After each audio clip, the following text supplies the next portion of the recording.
Well, there it is. We have got Kathryn mobile today, and we are on Amazon Live. Scott Smith here from Oregon and from Nashville, right? Straight out of Nashville. Straight out of Nashville. And so we're going to have fun today. I do want to thank our sponsor. I've got them highlighted in the carousel, StatGuard Plus. So with people returning back to work, everyone used to playing and setting their own thermometer or temperature in the office. And the first thing they want to do is adjust the temperature at work. So put a little StatGuard cover over there, but use StatGuard Plus because you don't have to worry about losing the key. It's got a little combination lock. They are fabulous. Invented by my friend David Osk, and he's actually right there just north of Nashville in Hendersonville. So there we go. Anyway, we are back to Kathryn here. What fun we had meeting this last July at NAMM, National Association of Music Merchants, there at the Music Center in Nashville.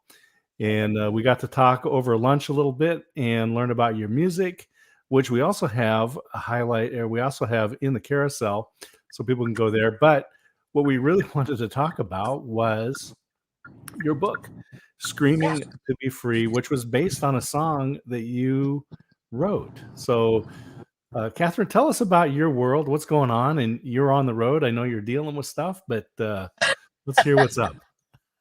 This was not my intention for the interview today, but actually, and perfectly, I'm having a little issue with one version of my children's book. We're bringing back the coloring book version. And so, but yeah, so Nashville's been opening back up, and we've been really excited to get things back up and running again. And the holidays are coming, and there's just been a super resurgence for my children's book.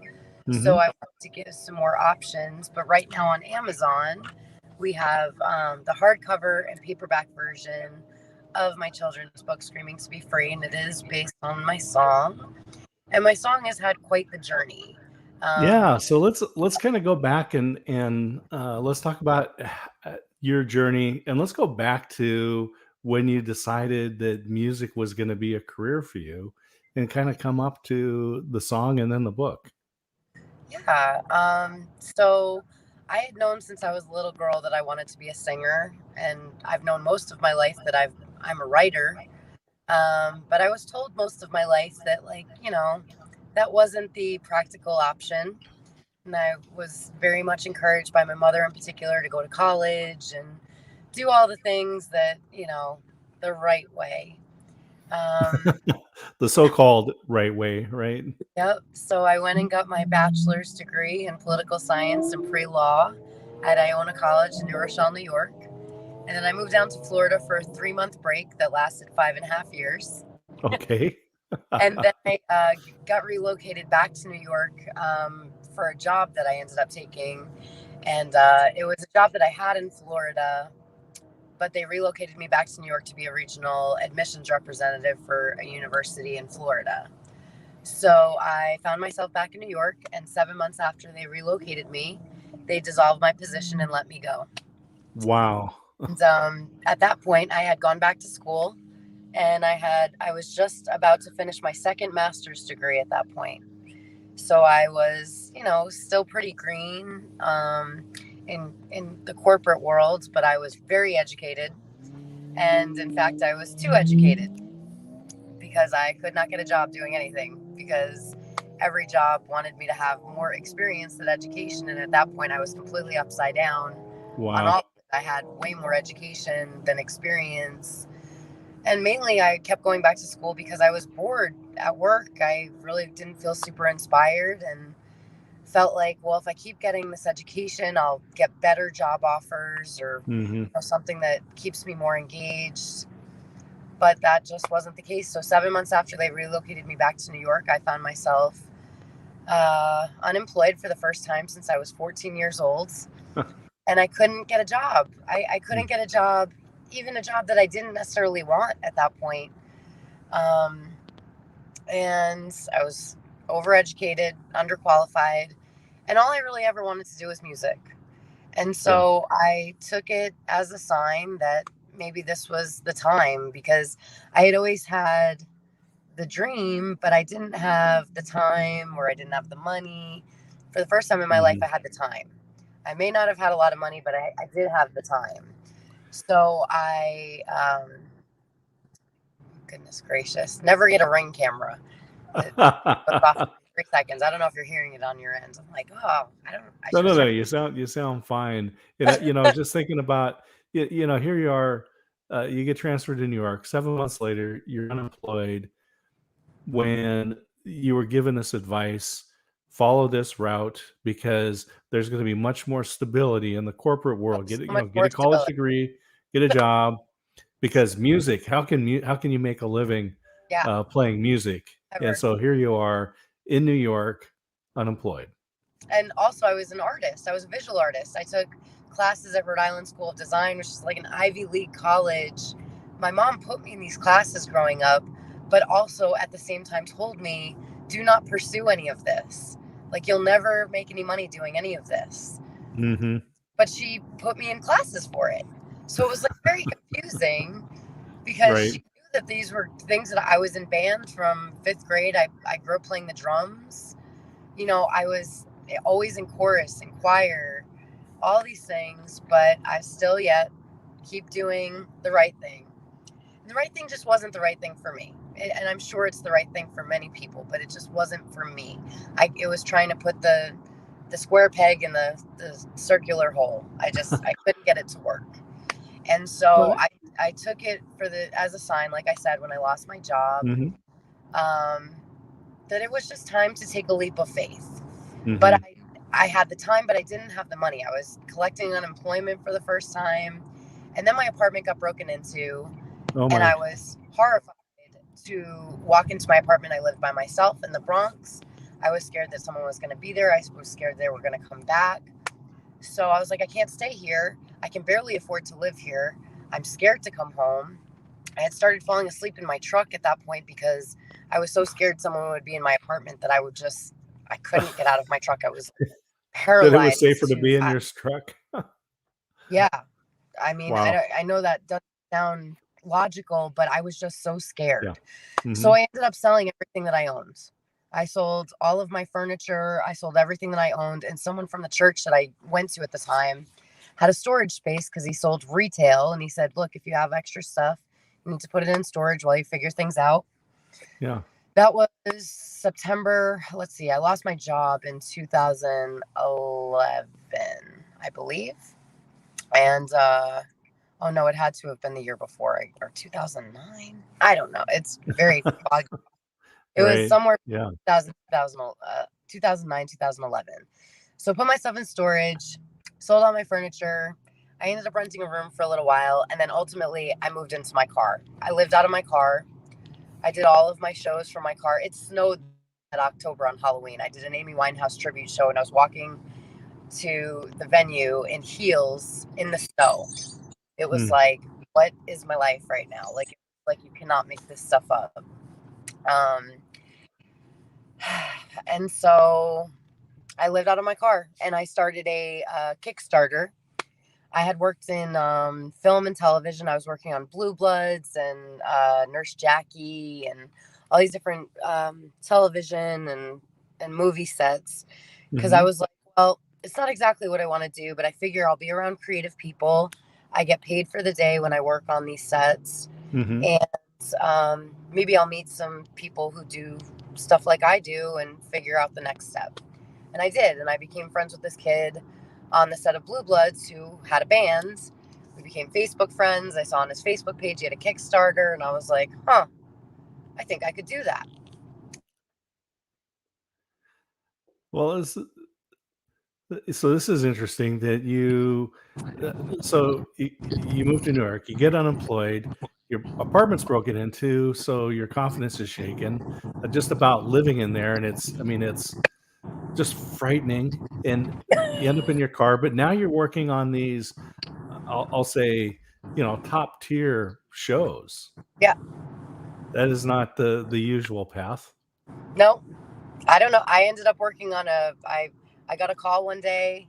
I left my phone to charge and left my phone at home. Yeah. And when I came home, I had a message that they were like, "Hi, we're just it was this British woman. Hello, Kathryn. I was wondering if you're still available to work on the Kanye West music video." And I was like, "I submitted to work on a Kanye West video." So sure enough, I'm in a Kanye West video. Like I got all these crazy opportunities Wow. that I mean, I never had imagined even doing that. But like I said, I was just trying to get my foot in the door in entertainment, period. Uh-huh. And at Right. that point, I didn't know how to step into music just yet. But when I became friends with this kid on Facebook, he had a Kickstarter. I did a Kickstarter. I didn't even have an original song to pitch for my Kickstarter. I did a cover of Fallen by Alicia Keys. And I did Okay. it with my church choir at Iona College, where I graduated with my bachelor's degree. When I moved back to New York, I joined the choir again. I was a campus minister in college, and Okay. music has always been part of my ministry. So they helped me. They backed me up on music, and I raised $5,155 in 32 days to fund my first music project. Oh my word, that's great because there's so many Kickstarter projects that It was the never get beginning. funded. It was Yeah. before everybody and their mother and cousin did Kickstarter. I was literally there, like, as they were breaking ground. Well, I believe part of it is that was why, was because not Uh-huh. everyone was doing a GoFundMe or an Indiegogo. Right. It was still new, and everyone that knew me knew that I did music, and Mhm. everyone was waiting for me to do music. I just didn't know how to get started. So by the time I Yeah. did Kickstarter, all those people that were like, "Well, you're back in New York. Are you going to work on music?" were all the people that funded me. It was only like 74 people total that contributed, Yeah. that raised all that money. So That's a lot of money though in a very short period of time. From yeah, some people who, they say that if you want to be successful, you need to surround yourself with people who will not let you fail. And it yeah, sounds like you were able to do that even amidst all of this turmoil, that yeah. you had people who would not let you fail. That's been true most of my life, I'll be honest. And Yeah. that's born against me at certain points in my life, because having that little cushion to know that no one will ever let you really hit the ground, at some point it's important to hit the ground. I Mhm. say that living out of my car was very much, I was very quiet about it, and I did not tell people. At that point I had started gigging and stuff. And Mhm. when I was doing the Kickstarter, I was going to jams, and every once in a while someone would need a ride home. And I had a Jeep Grand Cherokee, and it was full. Whatever I Yeah. couldn't storage was in my truck. And they'd get in my car and look in the back seat, and I'd be like, I'm always on the run. But I was very quiet about it. I really did not want to, appear like a victim. I didn't want people to feel bad for me. I knew Mhm. that whatever was happening in my life was necessary for me to learn the lessons that I was going through. It really taught me to lean on my faith. That was a period in my life that I Yeah. learned the importance of faith above everything else. And when Screaming to Be Free was actually the second song that I wrote on that first music project. Oh, wow. My first three songs that I ever put out into the world. But I'm going to pause at a moment here, and I just want to remind everybody that we are talking to Kathryn. She is on the road there in Nashville. And we're talking about her book, which was based on the song. And now we've got up to this album that was funded through Kickstarter. So you can see in the carousel, I've highlighted the book. Go ahead and click on that and take a look. You know, Christmas time, the gift season is here.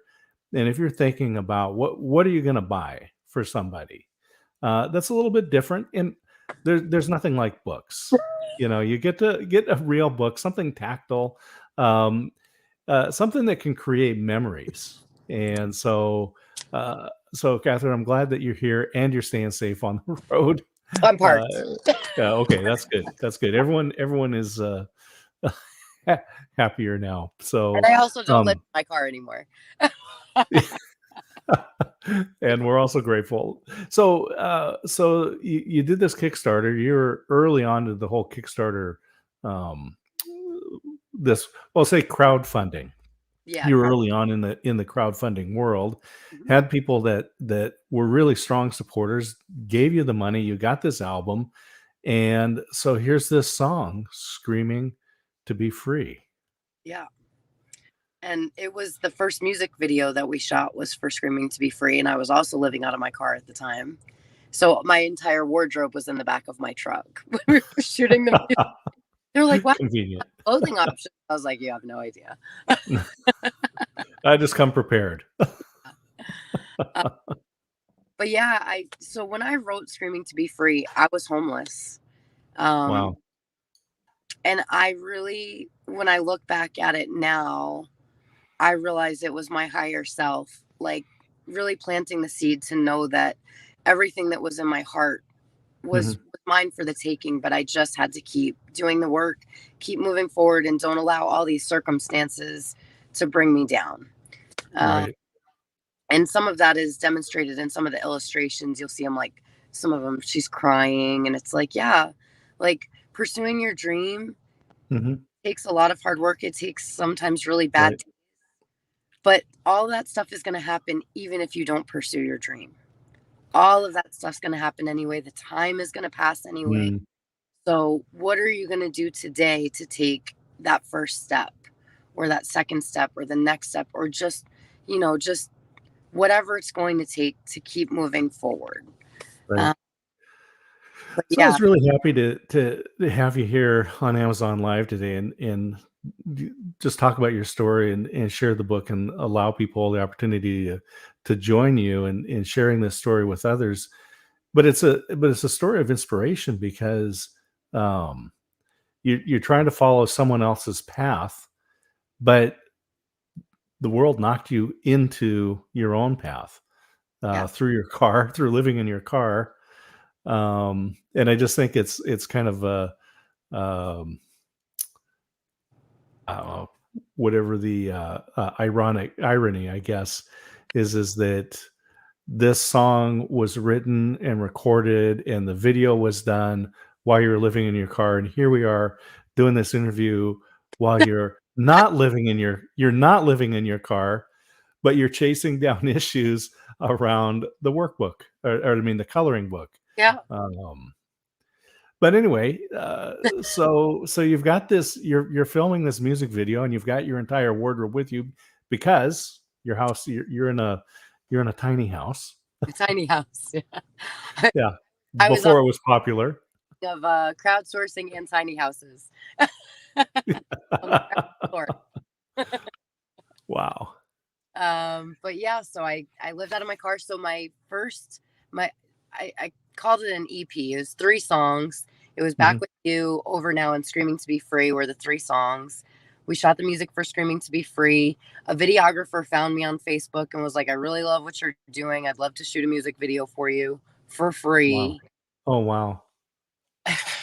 And then all these people that had come across my path along the way wanted to be part of this video with me. So there's this gentleman, Dan, who I'm still connected with. He's in the music video. I met him on my way to a recording session to record Screaming to Be Free. He's in a wheelchair.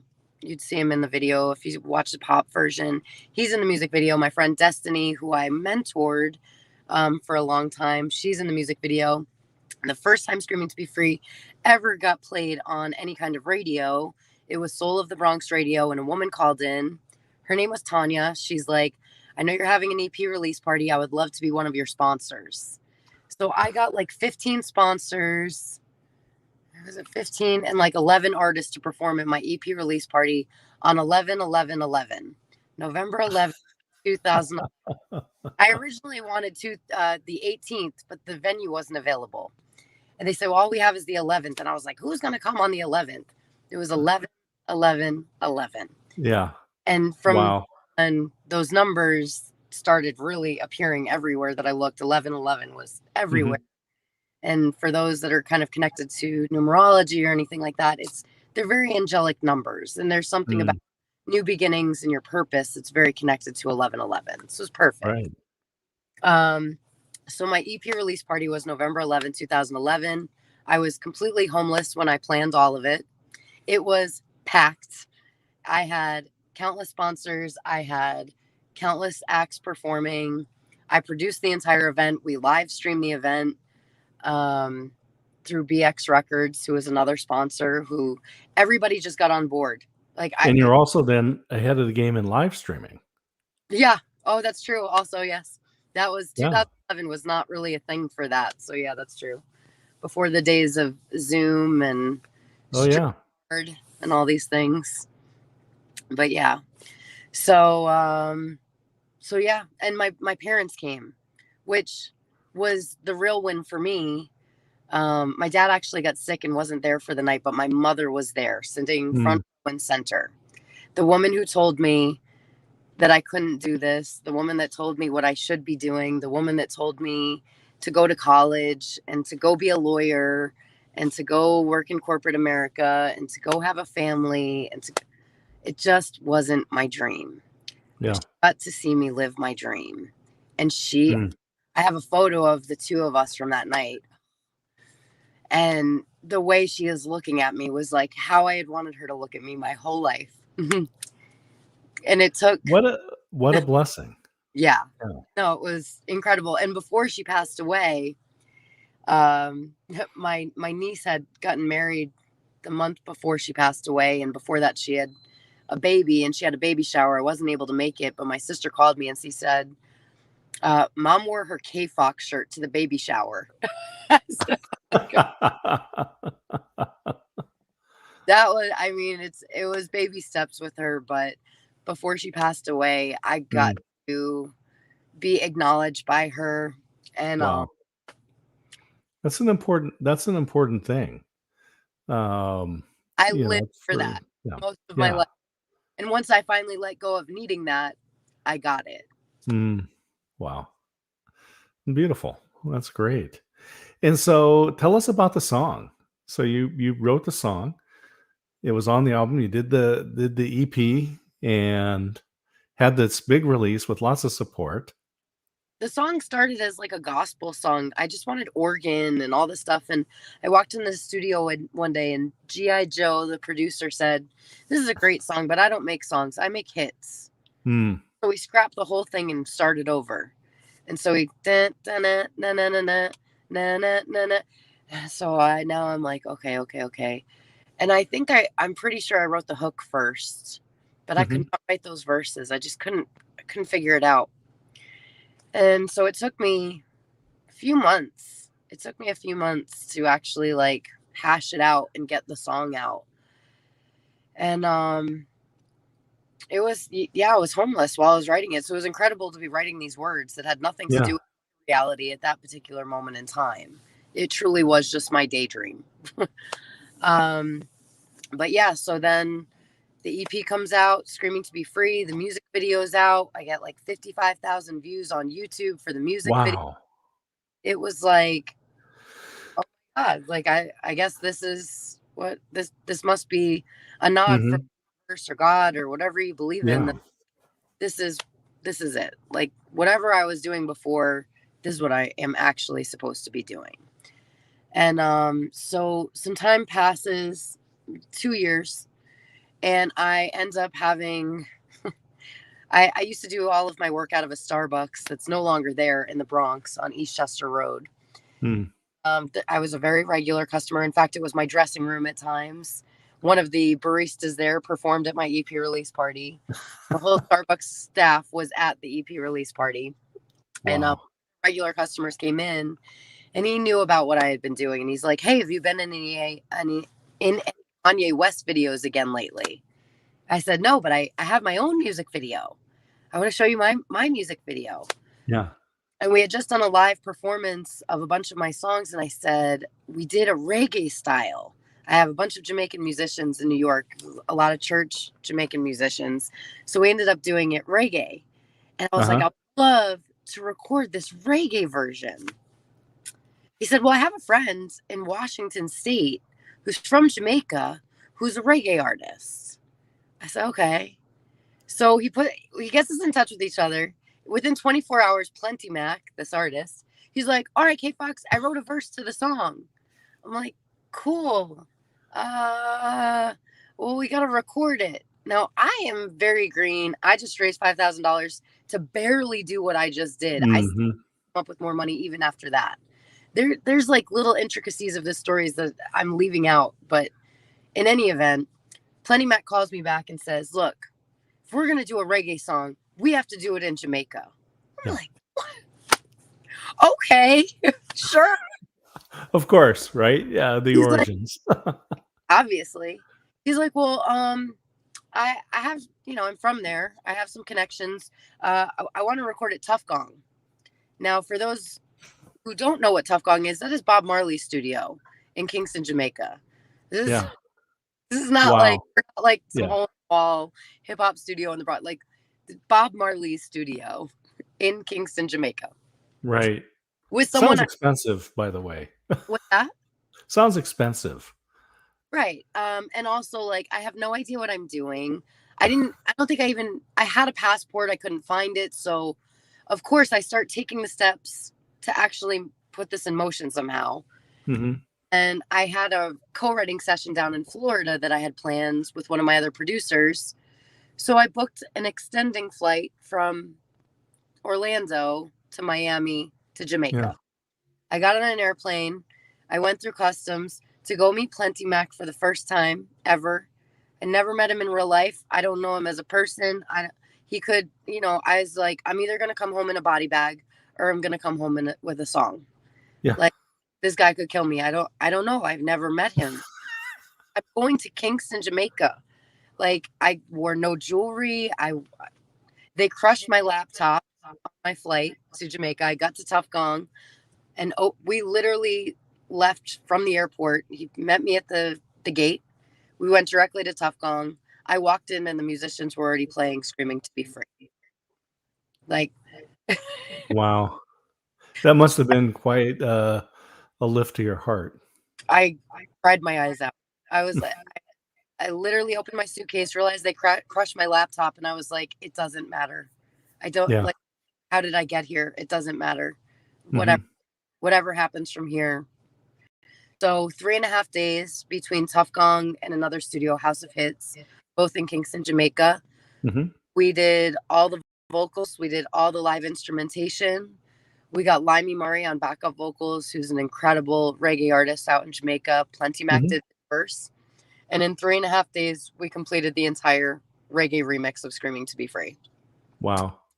And on my way home from that airport, I stopped at the little store at the airport and I picked up One Love by Bob Marley. It's a children's book.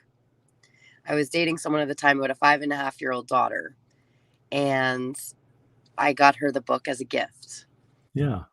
But I don't know, there was just something that struck me. Yeah. And so I got home. Now it's 2013. It is 11/11/13. I go home and I storyboarded 26 pages of a children's book based on the song when I got home. Wow. It just What like an inspiration. This journey. me, like I couldn't Yeah. get it out of me fast enough. Hmm. It had to come out. Right. It's But then it I'm took just thinking about a this while. journey. So you had this opportunity. It's just like out of this random comment of, well, you should record in Jamaica. And you're like, well, of course we should. And you go down and you get into Bob Marley's studio, which just as a tourist event, who wouldn't want to go there, right? And let alone I the don't even actual know. Very heavily armed. There are armed guards at the gate. I forgot wow. that. Yeah. So us mortals are not going to walk into Bob Marley's studio, but you're there. The band is already playing your music. You do all this filming, and then probably that whole inspiration. I can't imagine. It's that, I'll call it that Olympic moment, right? Where you're coming down, you've had all this, and now you're going to the airport, and it's kind of like, oh, now I got to go back into reality, and there's Bob Marley in the form of this storybook. Yep. Wow. And I mean, Bob Marley's always been one of my greatest inspirations. I grew up listening to Bob Marley. I mean, and that in the studio, there's a big mural and it says, we'll free the people with music.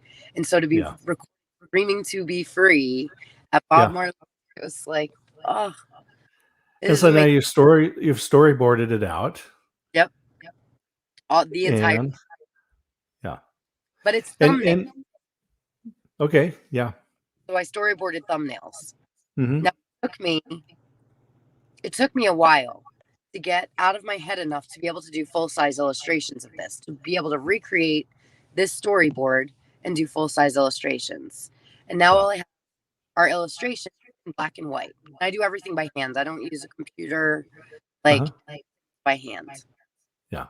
And I'm like, and so tell me, you've already written the story, but you're doing the images, or did you do the images first, the storyboard, or how was your process? Well, the story is the song. So right. Oh yeah. That makes sense. Right. Yeah. Based on my own journey as a little girl, dreaming about all the things that I am experiencing right now.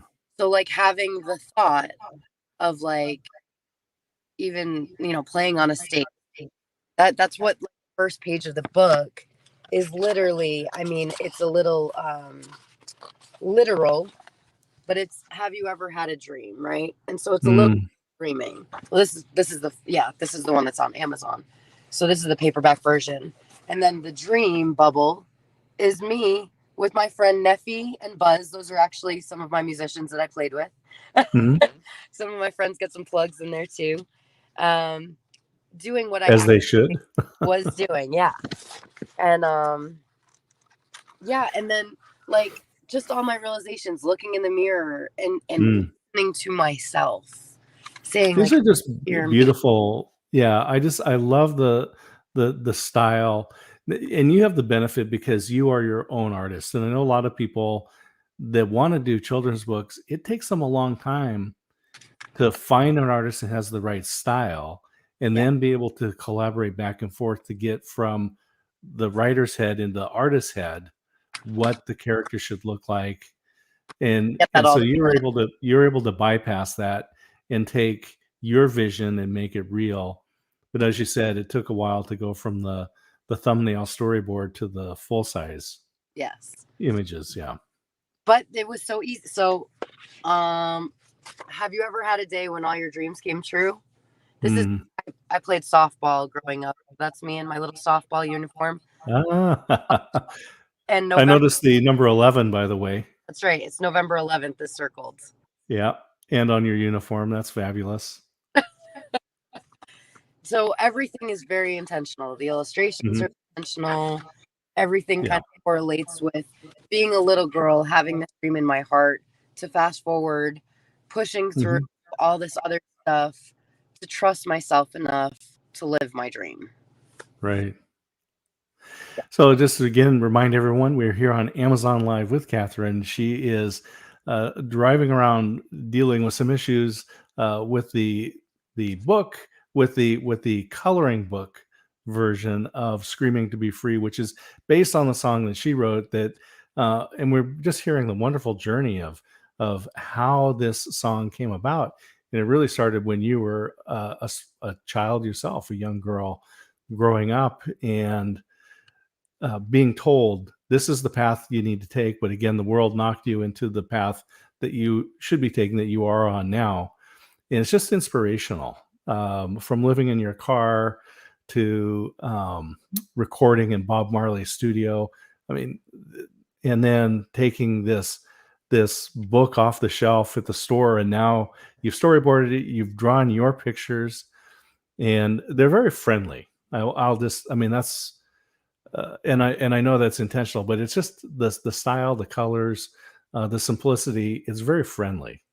Yeah, it's funny. I had a lot of judgment on myself as an artist for a long time because I felt like it was so childlike. And Mm. I was like, who's gonna want to buy my heart? It's like a kid did it. And I was like, oh, kids. Duh. Right. Yeah. And so I ended up picking up a position with Boys and Girls Club in New Rochelle, a part-time position as Mm. a director in New Rochelle. Only, I'm a director, but I'm part-time, so it was still whatever. In any event, I would draw these kids out names and block letters, and they would love to color them in and do all this stuff. So I really got in my head again when I had all the illustrations, and I was like, well, what am I going to do? Am I going to do watercolor? Or should I do Mhm. marker? How am I going to color these illustrations? And I was like, I'm not. It's a coloring book. And I was like, oh, got it. Right. So the first edition was the coloring book, and it was very Mhm. much inspired. In fact, there's a dedication in the book to my Boys and Girls Club kids. And also, I had a dear friend who was doing my makeup on Halloween. Her name was Nyana, the little girl, her daughter. She and her grandfather, my friend's father, were struck by a car on Halloween trick or treating Mm. and killed. And so this book is dedicated to Nyana. Mhm. She wanted to be a dancer when she grew up. And I just wanted to acknowledge her dream in the Yeah. dedication of this book. And also to the countless amazing children I have had the honor of working with and performing with or for over the years. You're Mhm. forever my inspiration. And everyone at Boys and Girls Club calls me Miss Kathryn. So it's signed Miss Kathryn. I would do festivals all over New Yeah. York, and these little kids would just come up and start dancing with me. There was always this, I was like a magnet. I was the Pied Piper for children. And I didn't understand it. I don't have any children. So it was always strange to me, but I just kind of Mhm. was like, I get it now. Like I really needed someone like me in my life when I was little. Mm. And so now I just acknowledge that that's my place in the world, is to be the person that I needed when I was a little girl. My mom was mentally ill. My father was an alcoholic. I was Mm. actually raised by another family mostly. So I really needed other people in my life to encourage my dreams and to Mhm. let me know that I was going to be okay. Yeah. And the woman that helped raise me was really that person that always believed in me as a singer, as a writer, all of these. Mhm. Yeah.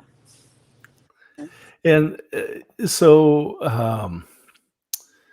again, this is great inspiration because so many people think that maybe they're the only ones, and to know that they're not alone in because everybody's got something in their life. But one of the things that you can do is be a friend and let those around you help you. So, My gosh, let so them this help is you. great. Please. Hmm. Please let them Yeah. help you. It took me a long time. It took me a long time. It's hard for us to do. It's hard. Yeah. It's And so now you got these get the um this inspiration for the coloring book, Yep. and and then the other book that's all colored in and ready to go. Right. And that was the next hurdle because Yeah. then I really did have to make the decision. I said, man, I would love this to be a real book. Like the Mhm. coloring book is great. So I did some research on publishers. I ended up connecting with Archway Publishing, which is a subsidiary of Simon and Schuster. Yeah. My real goal is to get it published by Simon and Schuster. It's currently Yeah. published by the sister or subsidiary Mhm. Archway Publishing, but I was like, really, if I can get enough traction for this book, I'd love to get it in a bigger warehouse and a bigger distributor. Um, but yeah, so then I had to do the painstaking task of actually coloring everything in. And it was right before I wasn't exactly homeless, but I didn't exactly have a place to live at that moment again, Wow. because I was Hmm. about to transition again and I was trying to create the space to move to what I thought would be Austin, Texas, that ended up being Nashville, Tennessee. Okay. Yeah. One music capital to the other. Yep. And so I spent like a weekend in Narragansett, Rhode Island, by myself, basically in complete silence. And I did all of the color work Mm. for the book.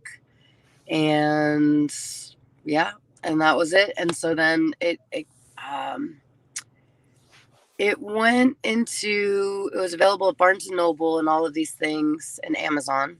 Hmm. Um, I believe September of 2018, and my mom passed away 2 months later. Wow. So So she she, saw it. She saw it go live. yeah, Wow. Yeah. yep. In fact, while my mom was in hospice, I used to leave in the morning to go get coffee. And one of those mornings, I left to go order some extra copies of the book from the Barnes and Noble up the street from where she was, so I could donate them to a children's hospital. Every year, Mm. I do my best to donate them to a different organization, Yeah. especially during the holidays when things are super tough. And Hmm. sometimes we forget that we do have Yeah. things to be grateful for and that we do have dreams inside our heart, no matter what our circumstances look like. That's when I That's right. feel like this book is super important. And there's good, just the journey too. What I was thinking about, like the videographer Yeah. who said that he'd filmed the music video for you for no charge, and I'm sure that at the time that that's how he made a living. Yes. But there are opportunities that we have to pay it forward, and I really see him as setting that example. And then here you are continuing that tradition Right. by helping out folks when you can in a way that is unique. Giving the books, and this is giving a part of your heart, a part of part of the of who you are, what's created you to this Yeah. point. And it's funny. So Rodolfo, the videographer, he said to me, he said, I normally do a lot of hip hop videos. That's my bread and butter of everything that I do. He said, but I see what you've been doing and I believe in what you're doing. And I'd like for my little girl to be able to see something else Wow. than what I've been working on. I'd like to be able to have that in my portfolio to say, like, this is what I've Mhm. done too. Wow. There's so many things coming together and being tied there. Yeah. And so now I want to get to the point where so you're getting ready. You found Archway, this subsidiary of Simon and Schuster, and the book's published. Your mom has seen it Yeah. before she passed, which is just a beautiful part of the story. And you're able to donate these books to children's hospitals to help change. What are some of the stories that you've heard from those families and stuff that have been able to read this story? It's been really interesting. I have one friend in New York who was a special ed teacher's assistant. And I could never share this video because it was a private video, but she sent it to me so I could see the experience. Mm. She had an autistic student, and he did not know the song or anything. She just had the book on her desk one day. Hmm. And he picked up the book and he started going through it and he started singing the words. Never heard the song, never, and he wasn't singing the tune of the song, but he was singing. Yeah. And Yeah. it was like the most earth shatter. It was like, oh my God, like Hmm. it, to be able to know that these words resonate, even if they've Right. never heard the song, especially for kids who have trouble expressing themselves, Hmm. communicating at all, period, Hmm. to know that this has been able to reach them. I mean, I Right. really don't have many words to express the amount of gratitude I have for the That's opportunity. what I. This is what I love about music and art. And these are things that hit us at a point where we don't have the capacity for language, right? Yeah.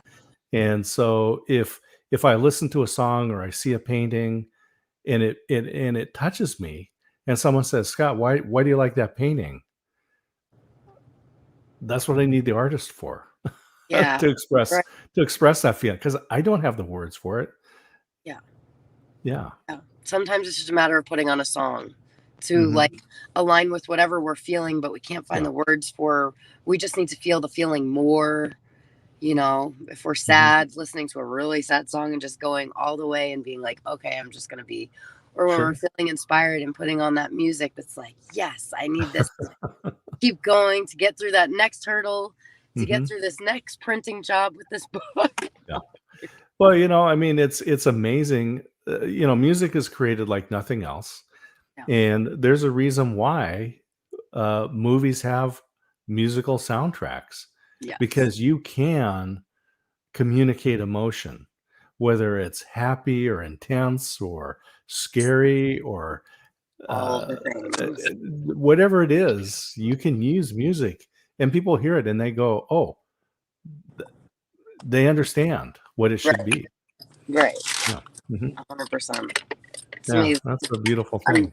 I'm very thankful. I'm very thankful. And I used to think also, as Yeah. a little girl, I wanted to be a singing art teacher. That was kind of my dream when I was a little girl. Yeah. And people were like, "How are you going to do all that stuff? You're going to be, you hear the kids that are like, I'm going to be the president and an astronaut and all, and like, Right. Yeah. you're like, well, I don't know about your time management skills, but you could probably do take a little while." And so that came up a lot for me, was that I had to choose. Like I could be a singer, but I couldn't also be an artist. Um, and so what this book showed me was that I did not have to choose. I Mhm. I could be all the things that I am. I could do all the things that I love to do. I could support myself doing it. I could enjoy my life doing it. I didn't have to suffer to make money. I didn't have to suffer to make a living. I didn't have to compromise who I was. Did I have to make compromises and sacrifices? 100%. But I would have been doing that on a much deeper level, continuing on the path of corporate America where I Mhm. was getting rejected left and right. In fact, I say it in another song of mine called That's Just Life. And I said that, my mom always said, she said, don't, I won't say the exact words, but basically she told me not to sing because there was too much rejection. Mm. And what she didn't realize was that my path was destined. And she was like, all those no's. And it was like, I got all those no's applying for jobs I didn't want in the first place. And Right. out in the wound because I already didn't want them and they don't want me. So now I'm trying to Right. get that I don't want Yeah. in the first place and they're saying no.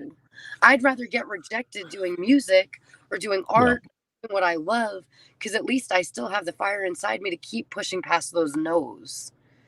Yeah. It was just a friend of mine had just shared a post. There's some research that said this great majority of people are not happy in their jobs, and that if they had an opportunity to uh, change jobs, they would, Yeah. even to make less money, Oh, yeah. but to go to a place where they're appreciated. Oh, yeah. And that's just a sad story. It's so true. When I tell you, like, I have a whole Lifetime movie that is based on all of. I swear on everything. But when I And no one's gonna doubt that you're gonna do that, because of you have a track record of proving people wrong, and whatever is new, you're gonna yeah, be there. well, biopics are still relatively new. They haven't really nailed a biopic yet, so maybe mine could be the one that they get right. There you go. But when I worked at the university that I worked at in Florida to get relocated, Mhm. I lived in Daytona Beach. Oh, And I had sure. just Yeah. bought that Jeep that I eventually lived in. Gas had Mm. just gone up to like $4 a gallon or I whatever. remember those days. We're Yep. back again in some I had cases. a 20-gallon tank and I got offered two jobs, one of which was 5 minutes from my house. It was, I want to say, easily 25 to $50,000 more in pay. Hmm. No commute, virtually no commute. Right. But and the other interview that I went on for the other job at the university, they laughed me out of because I went in with my master's degree, my first one, and I applied for a receptionist position. And they said, Oh "Why are yeah. you applying to this job?"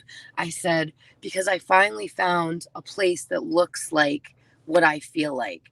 I would have Hmm. applied for a janitor position. This was the only job I was qualified to apply for. And they said, "We can't honestly give you this job. You're overqualified." I got out to the parking lot. They called me back. They said, we really want to offer you a job. We just can't give you a receptionist job with an Hmm. MBA." They said, "But we have another job that you're still overqualified for, but it's more of a stepping stone position. So if you're willing to take this, you could over time work into something bigger and more appropriate for what Hmm. you're qualified for." So I want to say it was $50,000 less and an hour and a half commute each way. I commuted 3 hours a day to work there, with gas being, I basically worked for gas, Yeah. $4 a gallon, 20 gallon Right. tank, brand new truck. Mm. But it was worth it to me to be around people that inspired me and that were Uh-huh. helping people feel inspired to follow their dreams, I love than it. to work at a job that would have given me all the money that I could have needed and wanted to, have a 5-minute commute to feed. Like, it wasn't worth it to me. I would rather take the loss and commute and Hmm. take less money and at Right. least be inspired during my day than to go somewhere that I can do the work and, yeah, I'm capable of this and it's fine, but I didn't feel anything about it. So, yeah, sometimes it's just about, it doesn't look like what you think it will look like, but Right. sometimes when you're just willing to take that chance and Mm. believe in yourself and believe in the opportunity in front of you, you'll be amazed at the magic that unfolds. And that's been my experience in life in general, Yeah. you know. That's wonderful. I love the story. And so now we got to get up to the part where Kathryn becomes kfhox. Oh, yeah, so that How was does pretty that early happen? on. That was like when I was doing all that TV and film stuff. I went for headshots and I knew I didn't want to use my full name. I don't know why, for my stage name. I just knew that I didn't. But at the time on Hot 97 in New York, they were auditioning for a new morning radio host. And right around the same time, I had come up with kfhox. I used to sign my art khox, khox, but I Yeah. wanted to incorporate the F because people used to call me Foxy Hoxie. Well, So there you go. in there. So so that's why it was kfhox. It's Kathryn Yeah. F. Hoxie. It's just an abbreviation of my name. Hmm. The Yeah. girl in New York ends up taking the radio show. She's kfhox. She spells it differently. I said, "I don't care. I'm not changing my name. I'm Yeah. kfhox." But when I first came out, I wasn't kfhox. I was kfhox. If you listen to some of my music in the beginning, even Plenty Mac on Screaming to Be Free says kfhox. Hmm. kfhox. But I would do all these performances, and when the host would introduce me, they'd say kfhox. And they just slid it all together. And so Yeah. I became kfhox, and I said, "I don't care how you say it, as long as you Yeah. spell it correctly so you can find my music. That's all I care about." I love it. I love it. Yeah.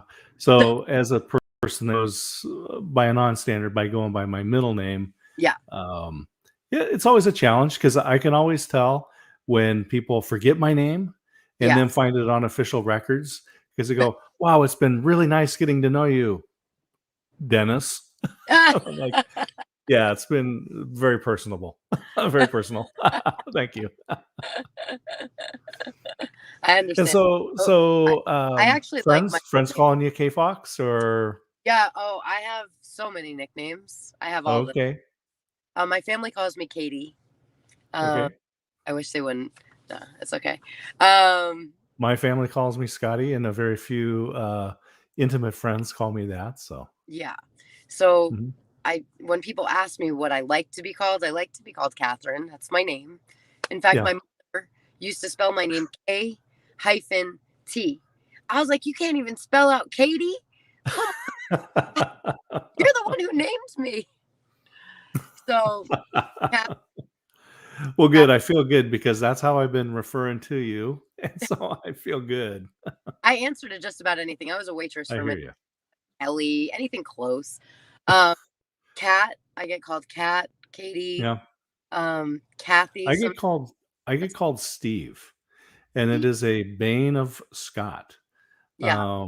And in fact, if you watch the series Lost, one of the characters' name is Scott. He dies. They're burying him, so they have their little ceremony, and in the eulogy, they refer to him as Steve, and then they have to correct. It's not Steve, it's Scott. And I'm just as like, yeah, I get it all the time. So I who get it. knows? Who knows how that happens? I don't. Well, people aren't paying attention. Have you Yeah, ever been talking to someone and you ask them their name, and as they're saying their name, you've already you forgotten it? forgot it. Yeah, Yeah. yeah. So like, You you have didn't even to. chance. You got to come up with those mnemonics, right, to be able to remember. Yes. What is it? Please say, Kathryn. I'll say my name's kfhox, or as Siri says, kfhox. Now Siri. Yeah, Kfhox. okay.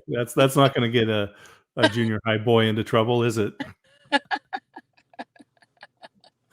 But I was saying the name of the anyway.